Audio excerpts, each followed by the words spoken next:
Bonjour, j'espère que tu vas bien. Moi, je vais très bien par la grâce de Dieu. Je suis Annick Abraham, alias la femme atypique, alias la petite nettoyeuse. J'ai envie de te parler. J'ai eu une journée difficile. J'ai même eu une soirée aussi hier soir. J'ai eu une soirée difficile. Vraiment, une fin de soirée surtout. Une de mes clientes, chez qui j'étais allée faire le ménage avec mon équipe. Et je vous ai même parlé de ça, je vous ai montré que j'allais montrer sur une échelle, sur une hauteur de plus de 5 mètres pour aller nettoyer, ce que je n'avais jamais fait de ma vie. Euh, mais il fallait le faire. Et elle n'était pas satisfaite. Elle était satisfaite du travail, mais ce qui l'a déplu, c'est le fait que on ait dépassé le dévis de 8 heures. Et pourtant, elle était prévenue qu'il y avait la possibilité de le faire. Il faut savoir que dans tout ce qui est le métier d'artisan, tout ce qui concerne les métiers manuels, le devis ne peut pas être précis. Je prends un exemple. On fait un devis pour nettoyer votre maison pour un état des lieux. Et pendant qu'on nettoie, on découvre une grosse tâche. Parce que quand on vient faire le devis, on ne regarde pas tout en détail. On n'a pas le temps pour ça. Par exemple, cette cliente-là, elle voulait qu'on nettoie tous les murs. C'était l'appartement qu'occupait sa maman, malheureusement, qui est décédée. Et donc, il fallait nettoyer les taches des murs, enfin des taches laissées par des mouches, des insectes sur les murs. Et quand il faut nettoyer des taches, il faut nettoyer tâche par tâche et ça prend du temps. Et donc il y a eu ce dépassement-là. Elle était prévenue, mais sauf que ce qu'il a de plus, c'est on l'a pas appelé pour lui préciser que voilà, c'est il nous faut peut-être plus de temps. Je ne pouvais pas prévenir puisqu'elle m'avait dit le matin, je vais avoir plusieurs réunions aujourd'hui. Je n'appelle pas une cliente pour lui dire que qui est en pleine réunion pour lui dire voilà, il y aura un déplacement, un dépassement de temps, est-ce que vous êtes d'accord ou pas? Ça se fait pas. Surtout quand le client vous dit faites et après, à la fin de la prestation, on fait le point. Alors ça m'a fait mal. Je me suis dit, waouh, je me suis revue perchée sur l'échelle et je me suis dit, Annick, si tu dégringolais de là, tu allais finir sur un fauteuil. Je te parle même pas de tes jeunes enfants qui allaient se retrouver dans, je ne vais pas prononcer le mot. La personne ne voit pas tes sacrifices, la personne ne voit pas les sacrifices de ton équipe. Et surtout en termes de facturation, on est vraiment parmi les plus bas, mais vraiment parmi les plus bas. Pour vous donner un ordre d'idée, on a fourni le matériel, on a fourni euh, les produits, plus la main-d'œuvre et on a facturé tout ça. Il y a eu le déplacement des véhicules pour aller transporter tout ça. Et on a facturé 30 euros de l'heure. C'est vraiment, on passe pour des rigolos. Je vois mes coéquipiers qui sont en train de travailler, je les vois en train de frotter Zora qui est dans la cuisine, qui essaie de nettoyer une cuisine qui était crasseuse. Et malgré tous ces efforts, une personne va vous laisser ce mauvais commentaire. Donc, un mauvais avis, parce qu'on peut se la laisser 2, une note de 2 sur 5. Et tout ça m'a vraiment plombé la soirée. Et donc, je n'étais pas bien. Ensuite, aujourd'hui, ce matin, il fallait que je me relève et que je fonce encore. Mon papa me disait souvent, mes enfants, la vie est terrible, la vie est dure.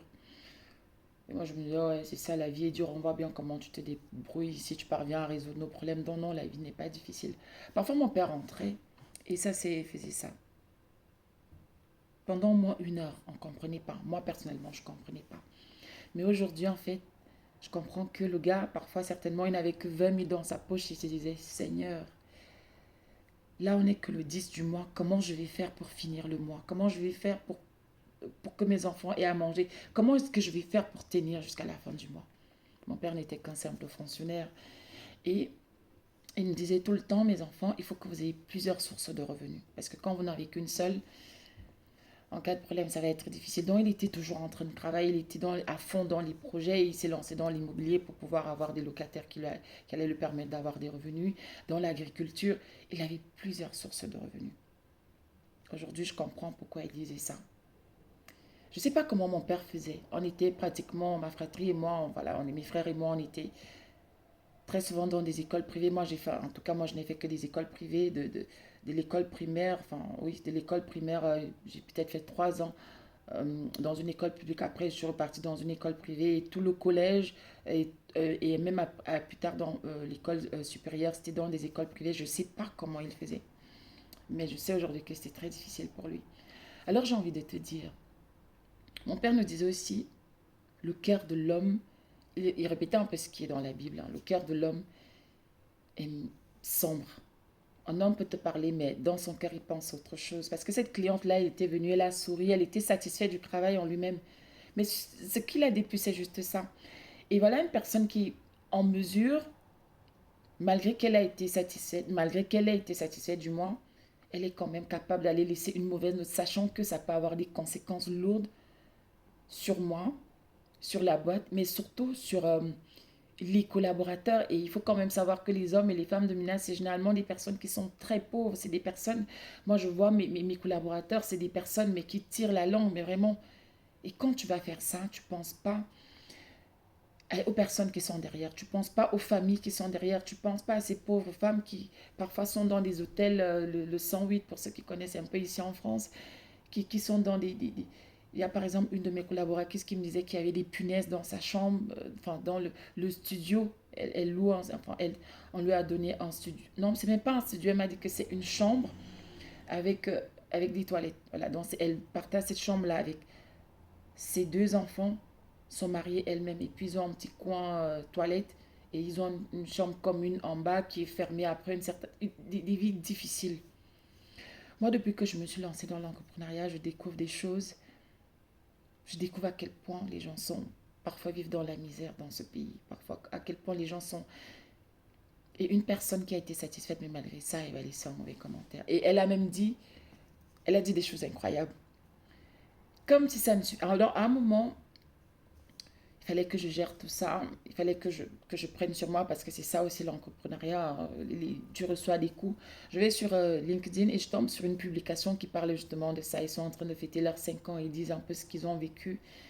Quand on voit le succès d'un entrepreneur, on ne sait pas ce qu'il endure. Et donc, je lis ça, j'aime partager ça parce que j'essaie aussi d'être très présente sur LinkedIn de plus en plus. Et puis, à un moment, j'avais mal à la tête, j'avais la pression parce qu'il y a chez une autre cliente qu'il fallait aller travailler, il y a eu des imprévus, il fallait que je gère ça au téléphone. À un moment, j'en pouvais plus, j'avais mal au crâne et je me suis dit, Annick, il faut que tu te... vas te coucher, fais une sieste. Et je suis allée me coucher, honnêtement, ça m'a fait du bien. Je voulais dormir un peu plus longtemps, mais mes enfants sont en vacances, ils m'ont réveillé, eux aussi faisaient une sieste. Ok, je reprends la journée, je travaille. Je vais faire un tour sur LinkedIn et là, je tombe sur une publication. Une footballeuse qui a été achevée par son conjoint. J'ai même partagé ça avec vous sur TikTok là. Et ce qui m'a choqué, c'est que le gars, il- il- je ne vais pas prononcer le mot, mais il a achevé la maman. Ils avaient deux enfants. Et il s'est achevé lui-même. Et je me dis, quand il a fait ça, est-ce qu'il a pensé à ses enfants? Est-ce qu'il s'est demandé en tant soit peu, ok, je vais faire ça à leur maman. Et je vais me faire ça à moi. Mes enfants qui n'ont pas demandé à naître. Pourquoi je leur fais ça? Est-ce que mes enfants méritent ça? Le gars, il a fait ça, voilà. Et ces pauvres orphelins, je ne parle pas du chromatisme, je ne parle pas du poids qu'ils vont devoir porter aujourd'hui de savoir que leur père a fait ça à leur mère et qu'il s'est fait ça à lui-même. Et je me suis dit, Annick, tu vas faire cette vidéo pour parler à une femme, pour lui dire, la vie, c'est un combat. Tu vas recevoir des coups partout. Tu vas recevoir parfois des coups. Les personnes qui t'aiment, les personnes qui partagent ta vie, ça va être ton mari, ça va être ta femme, ça va être tes enfants, tes frères, ta mère, ton père, tes voisins, tes collègues. Mais c'est ça la vie. Et ne pense pas que tu es seul à souffrir, ne pense pas que tu es seul à recevoir des coups, ne pense pas que tu es seul à te poser des questions, ne pense pas que tu es seul à te dire certains matins, ah Seigneur, je n'en peux plus. Ne pense pas que tu es seul, parce que non, tu es loin d'être seul. La vie est difficile pour chacun d'entre nous. Je dis souvent qu'il est très difficile d'être adulte, parce que quand vous avez à côté de ça, le mari, la femme, les enfants, la belle famille, et la propre famille, vous avez votre propre vie même à gérer. C'est compliqué. Alors je voulais te dire ces quelques mots. Tiens bon. Surtout sache que tu n'es pas seul parce que nous sommes nombreux à porter le poids de la vie et ce n'est facile pour personne. Alors ne te laisse pas abattre, ne baisse pas les bras. Tiens bon et avance. Demain certainement sera un meilleur jour. Que le Seigneur te bénisse, que le Seigneur me bénisse et à très prochainement pour une nouvelle vidéo. Tchuss.